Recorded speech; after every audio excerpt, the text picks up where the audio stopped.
Naval, I know you're interested in meditation and spirituality and thinking more on my own journey coming into confidence. I really don't think it would have been possible without practicing meditation and really taking a deep look at my own conditioning to see what I really wanted in life, what was important to me, and letting go of the things that weren't as important or that society had led me to believe were important that didn't really matter.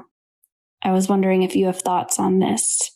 Meditation does really just help resolve problems and unlock latent conviction that we might have within ourselves. At the very least, it gives us time to be with ourselves, think for ourselves, and figure out what it is that we truly want, and then articulate it to ourselves deep down in such a way that it becomes conviction. Just one more cool tidbit on the confidence front. I recently did an interview with Rohan Mahimkar, who built Prodigy Game. It's an adaptive learning app.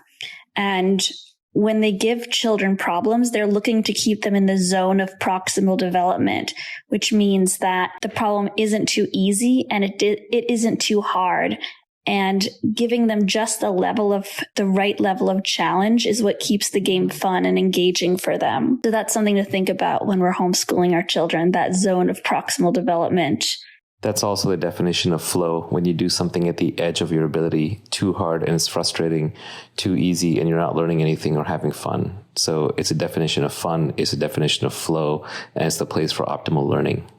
Naval, I'm curious to hear your thoughts on neuroplasticity and how it relates to cognitive development. I will explain. For example, with a subject like foreign language, it's obvious that it's best to start as early as possible. Children's brains are sponges.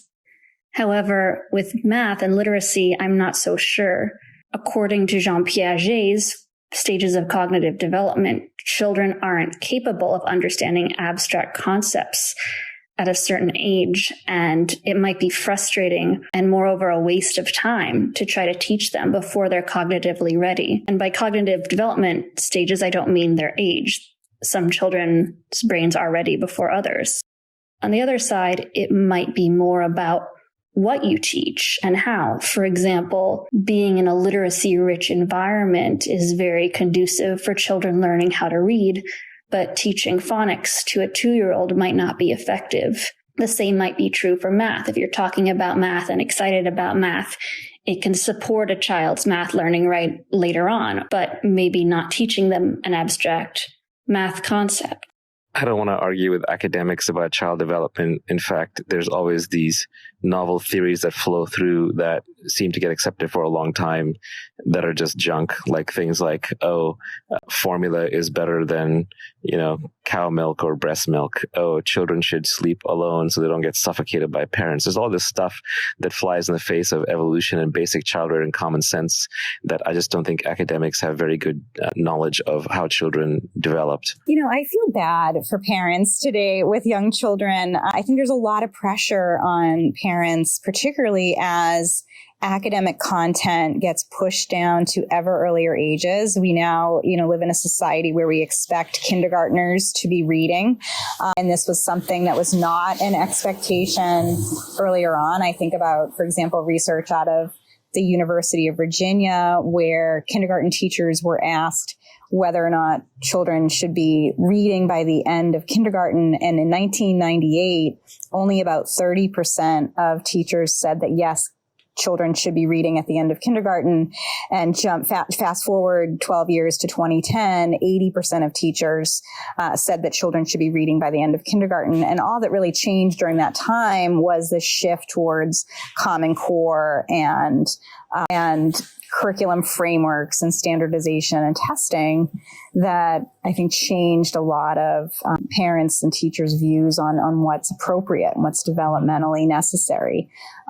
And so I think parents are really under a lot of pressure to make sure that their children are learning and ready for kindergarten. And so I feel for those parents of 2-year-olds who are looking for a tutor in math and reading. I'll just give an interesting anecdote or story from Daniel Greenberg, who's the co-founder of Sudbury Valley School. He wrote this in his book, Free at Last, that he published about 20 years after Sudbury Valley's founding. So back in the kind of mid to late 1980s, he wrote this book. And he said in the book, kind of reflecting on 20 years at the school, again, that has no curriculum. Children are never coerced to learn any specific content, and yet they all become highly literate and numerate.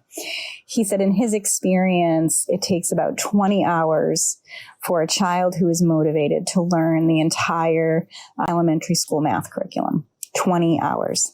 And so, we can kind of prod and provoke and cajole for 6 or 7 years for them to do that and have it be very tedious and monotonous and forced. Or we can wait until they're ready and they can learn it in about 20 hours. I think parents should trust their evolved instincts. It brought us here through a billion years of evolution. And if you think the child is ready to learn something, teach it to them. In my own experience, you can teach things to children, quote unquote, too early. And it looks like they're not getting it. Then suddenly a year later, they start quoting back something you tried to teach them a year ago and you thought it never got through.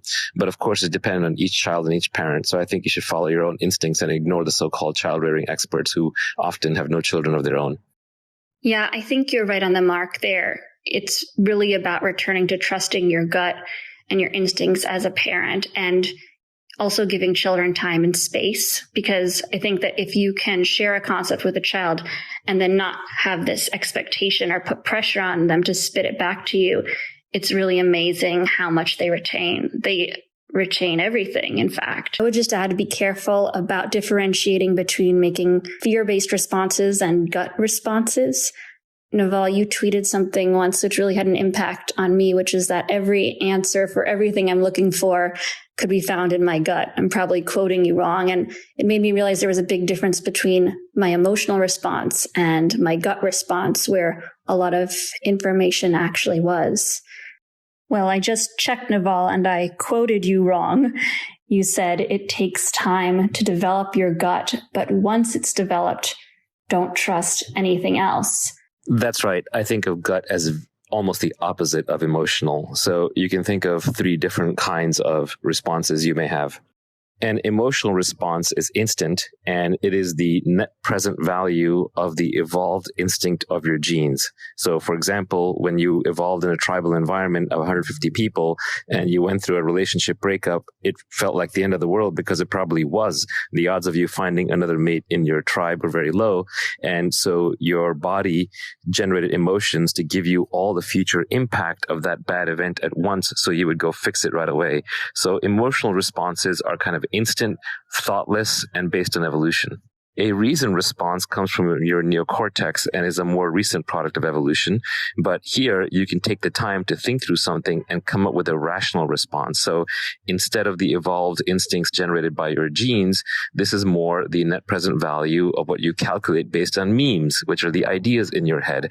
More rational, more recent, something that we have to really think through for ourselves. Takes a lot of brain power, takes a lot of calories, takes a lot of energy, and it's hard to combat emotions with it, but it's really what separates us from the animals.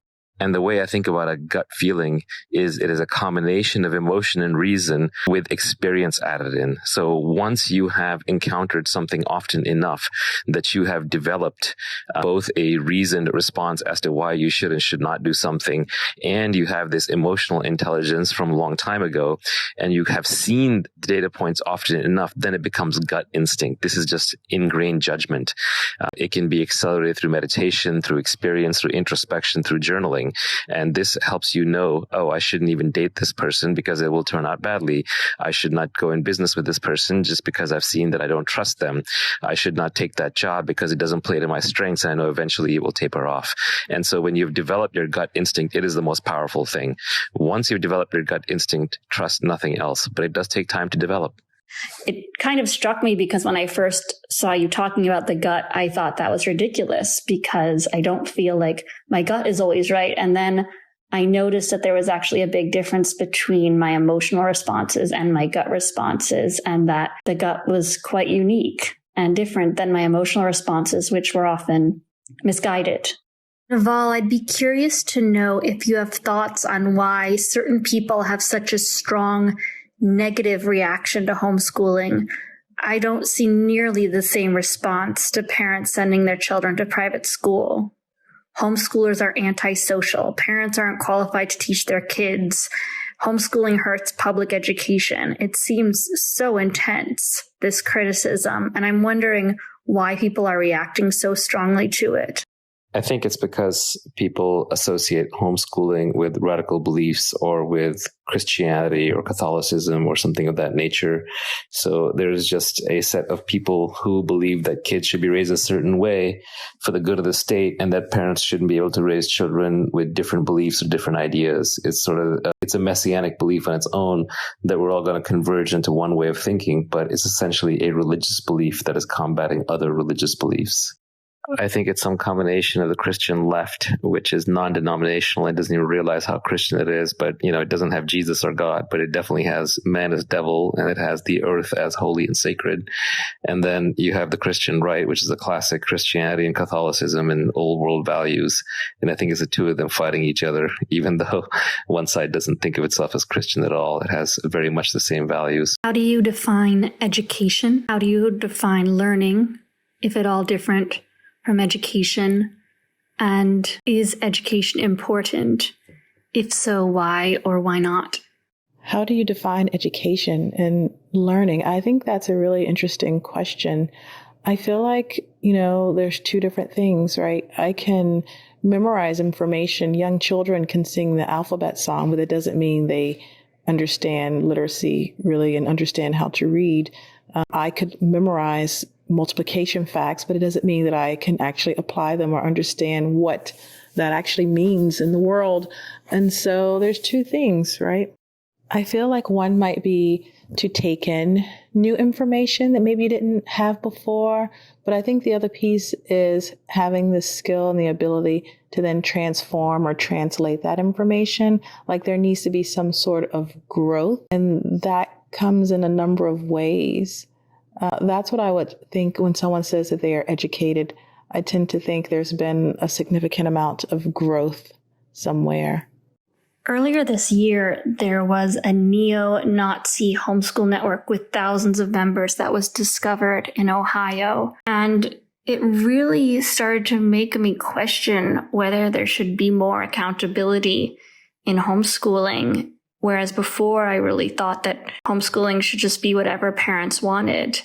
I mean, I'm actually really concerned that a cult like this that's distributing fascist curriculum and indoctrinating children into their ways could be a real threat to society, and that actually this behavior of educating children in this way is abusive. I would call it emotionally abusive.